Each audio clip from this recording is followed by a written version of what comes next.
উনিও কি রসুলের মতো, হুজুর সাল্লাল্লাহু আলাইহি ওয়াসাল্লাম যেমন বিশ্ব নবী, সমস্ত দুনিয়ার নবী, সমস্ত নবী, জিন ইনসানের নবী, তেমনিভাবে উনিও কি উনার মুর্শিদকে সেরকম মনে করতেছে যে দুনিয়ার যত মানুষ আছে, যারাই আছে সবাই এসে তার রসুলের মতো তার মুর্শিদের কাছে আত্মসমর্পণ করবে? আর তিনি মুর্শিদের কাছে মুরিদ হওয়ার কথা এই জন্য বলতেছে কারণ তিনি নিজেও কিন্তু একজন পীর বাবা সেজে বসে আছে। সুতরাং আমাদের সবাইকে সাবধান হতে হবে, কারণ আল্লাহ তাআলা বলেন এই কোরআন দিয়েই মানুষ হিদায়াত পাবে, আবার এই কোরআন দিয়েই মানুষকে গোমরাহ করা হবে। আমাদের সতর্ক থাকতেই হবে। মুসলমান কোনো সময় অসতর্ক থাকে না, বিশেষ করে তার ইমানের ব্যাপারে।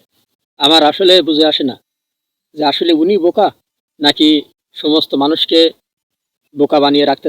আর আমি সমস্ত মুসলমানদের উদ্দেশ্যে বলবো যে আপনারা অবশ্যই, আমাদের সবথেকে দামি যে জিনিসটা সেটা হলো ঈমান। এই ঈমানটা নেওয়ার জন্য অনেকে অনেকভাবে কাজ করবে, সুতরাং কারোর কথায় পা দিবেন না, পা দেওয়া যাবে না ঈমানের ব্যাপারে। কারণ ঈমান শেষ, সব কিছুই শেষ। দাড়ি টুপি পাঞ্জাবি যাই কিছু থাক না কেন, ভিতরে যদি ঈমান না থাকে কোনো দাম নেই। কাফেরও যেমন সেও তেমন।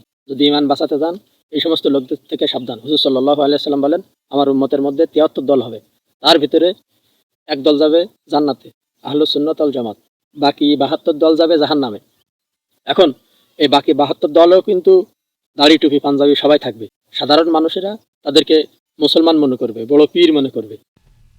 যদি মনে করেন এই সতর্কতামূলক ভিডিও সমস্ত মুসলমানের দেখা উচিত, তাহলে ভিডিওটি শেয়ার করে দিবেন।